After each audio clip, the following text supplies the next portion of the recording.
Codename Zap. Real name Melendez Raphael J. Serial number RA633980744. Grade E4. Birthplace New York City. Primary specialty engineer. Secondary specialty infantry artillery. Zap is a team specialist in armor-piercing and anti-tank weapons, but also functions as a demolition man. Specialized education, engineer school, ordnance school, advanced infantry training. Qualified expert M14, M16, M1911A1, the M79 grenade launcher, M72 Law rocket, XM71A tow missile, and XM47 Dragon missile. Zap is a fun-loving type. He's cool under fire.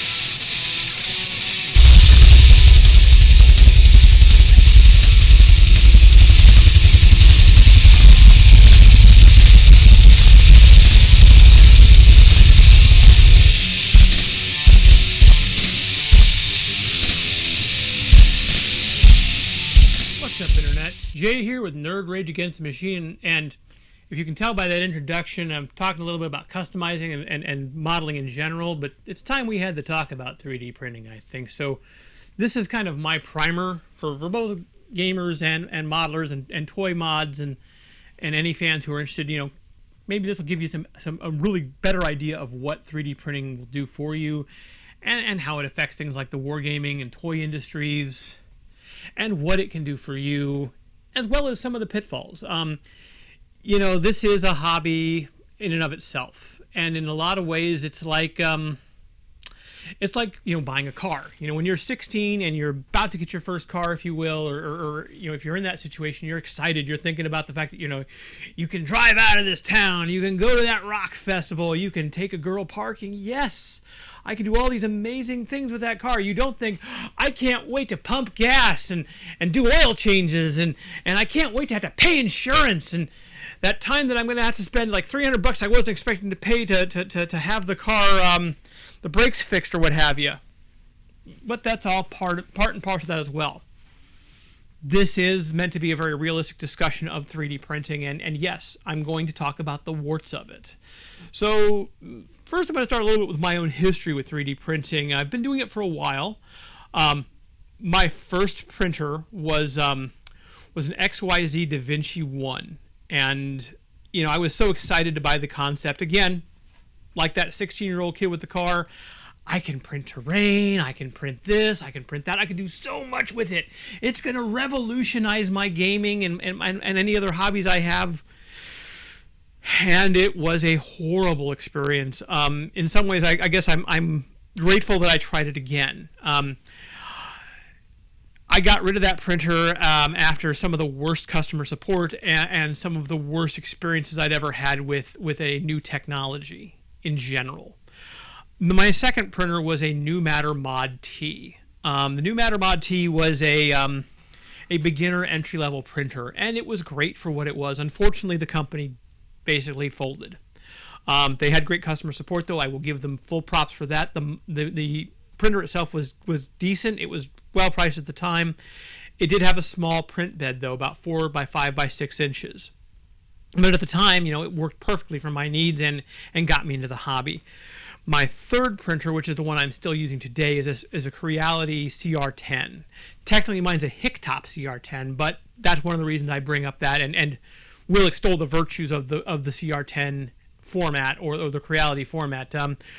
Creality is pretty open with their stuff, so it's almost like a VCR where those parts are interchangeable. So rather than, say, getting into like a console war argument about, oh, my Creality's better than your longer, no, it's you know, or my Hicktop is better than your stupid Creality. No. They're all the same parts. I have Creality parts on my Hicktop because the Hicktop parts eventually failed. Or I have, you know, other third-party parts on there as well that are neither Hicktop or Creality. The parts are universal. I will say the learning curve was steep. I would say that I always likened it to, say, the New Matter Mod T was like owning a PlayStation whereas the CR10 was much more like buying a Linux computer. You had a lot more that you had to do. I had to assemble it, which scared the life out of me, but the other side of that is I know that printer inside and out. If something goes wrong, I have a really good idea what it is. I've modded it. I've made my own special modifications. And it's come out to where, if something goes wrong, I know what I'm doing, and I can get the parts easy. The fourth printer I've owned was a Robo 3D, which a friend of mine, my friend Dave, gave me it because he was going on to a different printer. And it was a little finicky. It was a decent printer, but it was finicky. And again, Robo is no longer in business. There are parts, but they aren't as easy to find as the CR10. So ultimately, I've gone back to my CR10, and that's what I'm happy with. It also has a really big print bed of about 12 by 12 by 14 inches, which is the volume. When you're dealing with 3D models, you always think about that x-axis, which is this way, the y-axis, which is this way, and then the z-axis up and down. So that is really why I went with that printer, and that was my go-to for what's called FDM or filament printing. Most of the models you see here are filament or FDM printing, fused deposition modeling, and that is where you have a spool of a hard plastic. Depends upon the material. There are different materials. I tend to print in PLA or polylactic acid. You can print in PETG. You can print in ABS. You can print in nylon, even carbon fiber. And again, prices on those are going to change, and the material itself does have different properties. There are more flexible filaments, which will allow you to make something more springy for different models, or there are ones that are more durable. In fact, the PETG tend to be a little clearer. So on this warp core dice tower, this here is PETG, the clear parts, and the rest of it is PLA, which again, you can, if you're doing separate parts, you can always do things multimedia, because you're actually going to be assembling these things at the end normally. Some things like this Cthulhu dice tower are all just one solid piece, just printed and boom.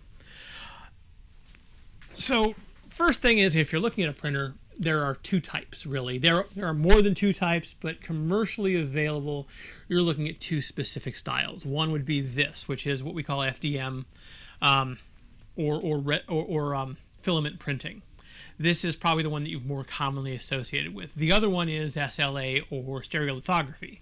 That is where you use resin. And these two are definitely night and day. They are different enough that you're going to have different schools of thought, different approaches to them. They are literally night and day. One example is that an SLA printer uses a liquid resin, a photopolymer resin that cures. The benefit of this is that, one, the layers are smaller and therefore more detailed. This is what is great for things like D&D miniatures or small parts. My Zap modified here, his helmet, visor, and gun and bazooka are all made in resin. And also, resin can do clear really well, unlike FDM. So clear parts you definitely want resin for. Things with ultra detail. My Cthulhu here is also a multi-part resin kit. The detail on it is just simply astounding, and they're just gorgeous. And that again is one of the things about resin. If you're looking at smaller parts, organic parts, more detailed parts, resin is the way to go. If you're looking for something big and bulky, FDM, especially for background parts. These barrels are FDM. The dice towers, the Alien APC, the Razor Crest, and this Second Dynasty transport, which I use for Traveler and other sci-fi RPGs, is also all FDM. But again, you're building parts. First thing you're going to do when you get a 3D model in your hand or download a 3D model is you're going to want to slice it, as they call it. And that's because every printer is a little different. Every printer model, I should say. My friend Dave, I mentioned him before, he uses a longer brand printer for his FDM for the most part, and it has a different print size bed than mine. His, I think it's 8 by 8 by 10, mine's 12 by 12 by 14. So, if I slice something for my CR10, it will not work in his longer, and vice versa. And part of that slicing process is also, when you deal with multiple parts, you have a visual 3D representation of the bed. With that 3D representation, you're going to place those parts where you want. And another negative I'm going to talk about here is, this is where you're really dealing with trial and error. you're going to be printing parts. Sometimes they won't print right because of either not being dialed in or because of orientation. Anytime you deal with an overhang, like say, for example, here, if you look on the Razor Crest, now this is multiple pieces, but if it wasn't and you were printing something with a wing out like here, it's not just going to be able to print this in midair. It's going to print a structure underneath it with a much looser piece here that makes it easier to pop off. But that can leave some artifacts. In fact, I don't know if you can see it, but you can really see it badly on the back door here. I was in a hurry to get this guy done, so it looks pretty bad back there. But Star Wars is a damaged universe. We can come up with a reason for that. Saying that, there are things you can do with positioning to kind of limit that problem. A good example, when I first started with my Mod T, I was printing a lot of bolt action tanks, and they would come out, like when you would first install or load the file, it would always print the tank with the front end facing up to the heavens and the back end of the tank facing, touching the build plate. The thing is that, again, you'd find a lot of those artifacts on the back. So I got in the habit of basically turning the tank so that it was literally sitting with the treads on the ground or the treads touching the build plate. And what this did was it meant that all the artifacts were on the bottom of the tank where no one was looking. Also, printing on glass will help with that. It kind of makes a nice sheen to it. You can kind of see that here. So there are a lot of tips and tricks that you're going to learn over time. Practice makes perfect, and again, expect failure. This is one of those, expect the worst, hope for the best, and that way you're not disappointed. Now, you may think I've been really harsh on 3D printing and complaining about what it can do or all the downsides of it. But why would I do it if I didn't really have benefit of it? And there are a lot of benefits. The big one being the ability to build, things that you need. The Razor Crest here, this was actually built originally for the miniatures game Star Wars Legion. I thought it would just be a really great set piece to have, the Razor Crest sitting as terrain. And in fact, this is a multi-material model. The cockpit here is actually made of resin. As I said, resin does a better job of doing clear. And then when I got this thing printed, I found out that it was actually big enough to fit 3 3/4 inch figures. The guy who'd modeled this, which this is a free model available on Thingiverse, he had modeled it for the 3 3/4 inch figures. So this was about 2 spools of filament, which 2 spools of filament is about, they're about $20 a spool, give or take. You can find them cheaper, you can find them more expensive, and again, that material is important. So you're gonna experiment. I tend to use Overture. That is my go-to if I'm just buying filament, because I've had bad experience with bad filament, and that again is one of the things you will learn. Now, Overture might work for me, but you might get it home and be like, "This is crap. I don't know why he suggested this." Maybe your printer works a little different. I don't know. But again, finding that sweet spot of material is always a big part of this. I know, my friend Dave, he prints in everything, it seems like. He has all sorts of different brands he prefers. He's tried different things, and again, he's gotten some spectacular results himself. I can't argue that. The big benefits, though, I think with this are, number one, the ability to rescale and the prices. So again, if we were to compare this to, say, the HasLab version, which this is way smaller, I'm not going to lie, but this cost me 2 spools, about $40, which is it's bigger than the Fleet Missions version, which is $40 retail, and again, the HasLab one was $400. I would wager you could probably get away with 100 and 120 in spools to print this at the right scale, and then do some modifications if you wanted to. This was about $60 with all the parts, but then this also has a nice internal section so that you can see all the movable doors, and this is basically meant to be a 3D map for a miniatures war game, or role-playing games, which, again, for me is well worth it. I bring this thing to like traveler games and stuff to use as our ship. Finding this guy here, for example, this is an Alien APC. Again, this wasn't even a spool. This was like maybe $7-8. And I know that the models for like AVP, the miniatures game, were at least $60. And some things just didn't exist. These 2 dice towers, I've never seen anything like them in the wild as far as, purchased and made. They are, again, I found the files on Thingiverse and I printed them. And it's great to be able to pull out, if we're running a Star Trek RPG, there's my Warp Core dice tower. And the same thing's true with Cthulhu. If I'm running a Cthulhu game, there's a gorgeous Golden Idol Cthulhu dice tower. Even Zap here, the parts to print him, the modified parts were about 75 cents. And this big Cthulhu here was about $3. So you can see where cost analysis, it's definitely well worth it. Now, to that end, it is good for all those, again, oddball situations. I've got a bunch of these G.I. Joe helmets at about 1.5 size, which fit these figures bigger. I've been told 165 would make things classic. The biggest difference is with the heads on these figures are smaller than the old 80s G.I. Joes, so the helmets are about 150. 150% scale. But as far as, other benefits, you have that ability to scale and size things to fit your needs. If I wanted to, I could have printed this. God, it would have been a pain in the ass, but I could have printed this for Star Wars figures. I could have printed this for Classics or Star Wars Black Series. It would have been possible. Again, necessary, no. And you're going to spend more on filament and materials, and you're going to, that's something you're just going to have to learn. And reverse, you could print them smaller. Maybe I wanted, a smaller version of the Alien APC for a smaller scale game. Totally doable as well.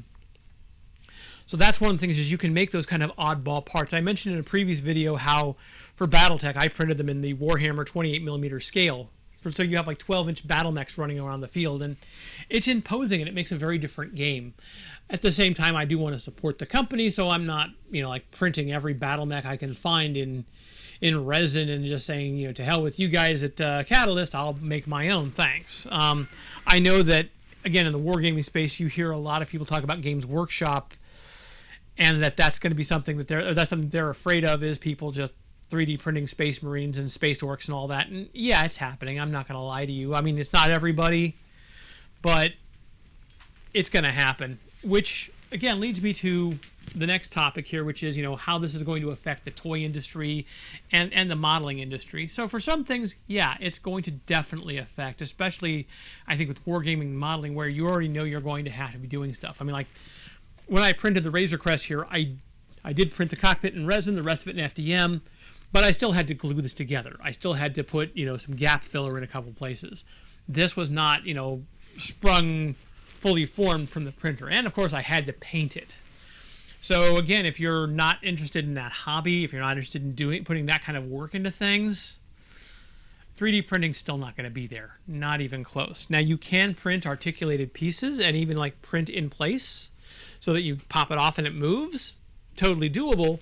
But, we're not at the point where we're going to be recreating, fully painted action figures yet or anything like that. What this really, and again, I don't think that Hasbro or Mattel is going to be dumping their injection molding systems for a farm of 3D printers. As far as a speed test between 3D printing and injection molding, I don't know. I would guess injection molding is faster, but I don't know enough about injection molding as a technology to compare the two. Even in resin, which is the faster of the two 3D printing mods, I would probably go for the injection molding. Saying that, though, what 3D printing is ideal for right now is rapid prototyping. I'll give you a good case in point. The new He-Man show, that's the kids one, the one that's on Netflix. It's the kids version as opposed to the Kevin Smith, sequel, if you will. That show is all CGI. So for Mattel to make toys, they didn't have to completely sculpt the figure like they did in the 80s. And then a cartoon hopefully comes out of it, which looks different than the toy line, obviously. I mean, He-Man looks a lot friendlier on the cartoon than he did in the toy line. In this case, what they could do is they could literally take that 3D file that they used for the animated series, import it as an STL, and then remove the animator's bones, which is how they would use the CGI animation, and then part the model into where he's going to be articulated, draw in all those parts, and then resin print a rapid prototype. It's going to take a lot less time than it would to sculpt this by hand or to press these by hand. In fact, that's another benefit of 3D printing. If you do have the computer wherewithal to modify 3D models, it's very possible to take a 3D model from another element and use it. I found some Traveler video game assets at one point of 3D models of like the Beowulf and the Scout, and while they didn't have internals, they were great for like X-wing scale ships. So I took those, converted them to STL, and I used them again in my Traveler game to say, here's our ships. Here's our ships on the space map. I've got maps for the ships on the internals, but you've at least got positioning of your ship versus that Plankwell cruiser that's coming your way. And that's really where this is going to or has revolutionized the hobby. 3D printing is definitely, I think, well worth getting into. You can do some amazing things with it, as long as you understand the potential pitfalls, and really understand that it's going to take a little more work than just slipping a file into a printer and hitting print. But as far as if you guys have questions, concerns, comments, I would love to hear them. I would love to help people with 3D printing. I think it's a great hobby, and again, it really is a great asset to people who collect action figures, especially if you mod or photograph them. I mean, I've built a lot of props for mine. I'm still working on that vamp, and I've got a second vamp on the way, print-wise. And again, these parts are relatively cheap by comparison to comparable parts. I can print D&D miniatures for about $2-3 for a set of figures, as opposed to $5 to $7 for a single man. So there's definite benefit here. And again, if you have interest, have questions, love to reach out and talk to you more about it. In the meantime, I say adieu and happy printing, and take care.